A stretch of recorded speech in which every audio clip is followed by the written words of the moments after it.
for today's topic, I will be talking about the effectiveness of seatbelts in preventing lethal casualties in traffic accidents. Motor vehicle accidents have been an issue since the very first automobile was created in the 18th century. Wearing a seatbelt was not so much back then a requirement, but in some states by law, it is required to be worn to minimize crash-related injuries. Today, I am here to discuss motor vehicle accidents and the effectiveness of seatbelts, how they can minimize lethal casualties, and lastly, why I feel the seatbelt laws need to be more strict for people who refuse to wear them.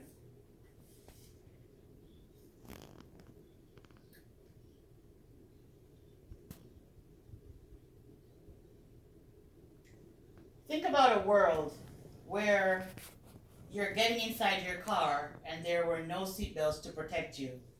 How would you feel? People drive their cars every day, and the only thing standing between them and death is a seatbelt. This issue does not only affect us, it affects our families and our friends. According to the Centers for Disease Control and Prevention, motor vehicle crashes are the leading cause of death in the first 3 decades of American lives. More than half of the people killed in car crashes were not restrained at the time of the crash. Wearing a seatbelt is the most effective way to prevent death and serious injury in a crash. For today's topic, I will be discussing why it is important for people to wear seatbelts, the laws that have been put in place to ensure seatbelts are worn, and lastly, are those laws strict enough in all states to ensure that people follow them to help decrease the amount of fatalities and injuries associated with motor vehicle accidents? A seatbelt is an accessory provided by a motor vehicle to provide protection to the driver and passengers while the car is in motion. The problem with seatbelts is that people are just not wearing them. When people do not wear seatbelts, they are putting their lives at risk in case an injury should occur.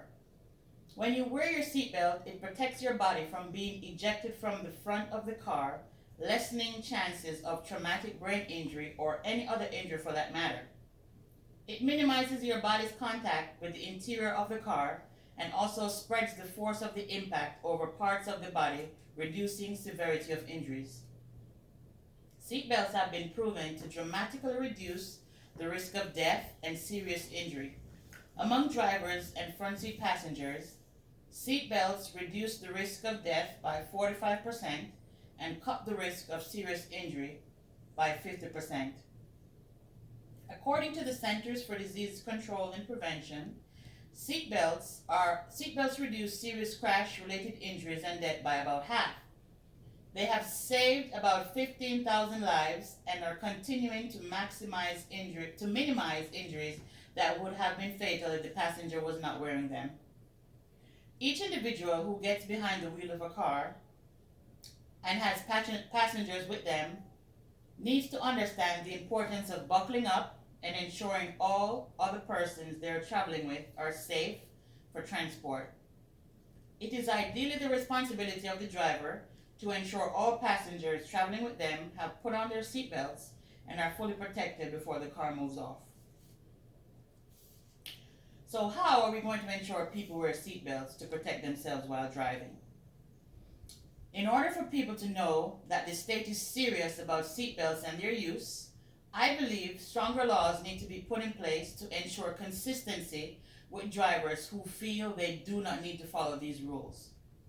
Seatbelts have been proven time and time again to reduce the incidence of fatality by more than 50% in passengers that have worn them and have been in a serious car accident.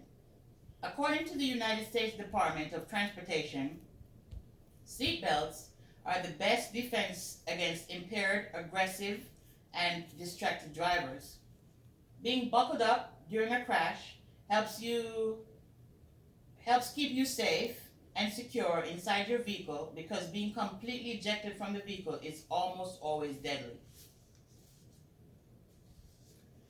Now that I have discussed why it is important for people to wear seatbelts, let's move on to the laws that have been put in place to ensure seatbelts are being worn. So each state has their own laws and rules that govern seatbelts. There are two types of laws that are being used across the United States. As stated by the Center of Disease Control, these are classified as primary and secondary laws. A primary enforcement seatbelt law means that a police officer can pull a vehicle over and issue a ticket just because the driver or passenger covered by the law is not wearing a seatbelt. A secondary enforcement law only allows a police officer to issue a ticket for someone not wearing a seatbelt if the driver has been pulled over for some other offense. State primary and secondary seatbelt laws vary by whether the driver in the front seat passengers are required to be buckled or whether drivers and all passengers are required to be buckled. These requirements may also vary depending on the age of the passenger. Now that we have discussed the different types of laws, let's discuss how we can change those laws to make them more strict. What can we do to ensure all passengers wear seatbelts? I believe that all states, if they promote primary enforcement seatbelt laws, they can force the public to wear seatbelts and thus reduce deaths compared to secondary seatbelt laws. The state must change the laws of seatbelts so that they include every passenger in the car and not only the ones in the front seat. Make state troopers and police officers more strict when they enforce these laws, either by issuing out more serious citations or even arresting the passengers who have had a certain required amount of seatbelt tickets.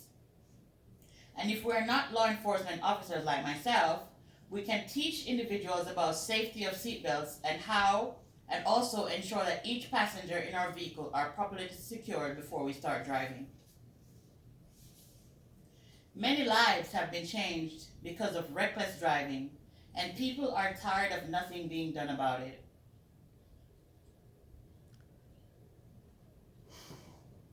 Have you ever thought about what might happen if people actually serve time not wearing seatbelts?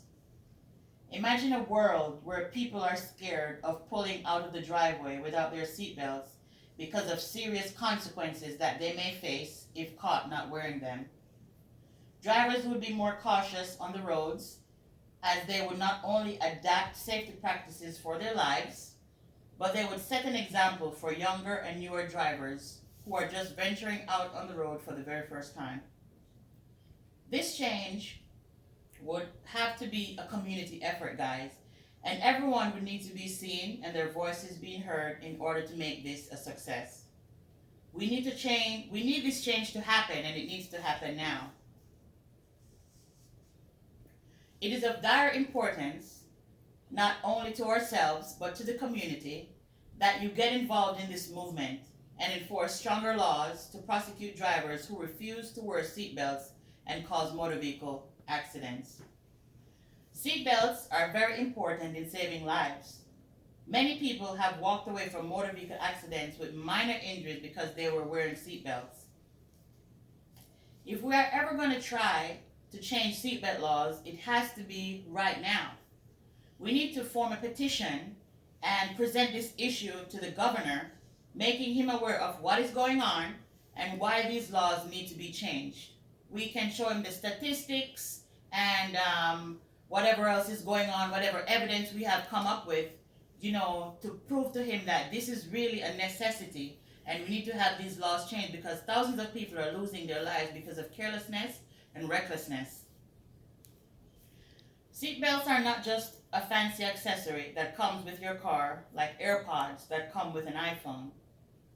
These are barriers that motor vehicle engineers have put between you and the windshield to protect your life.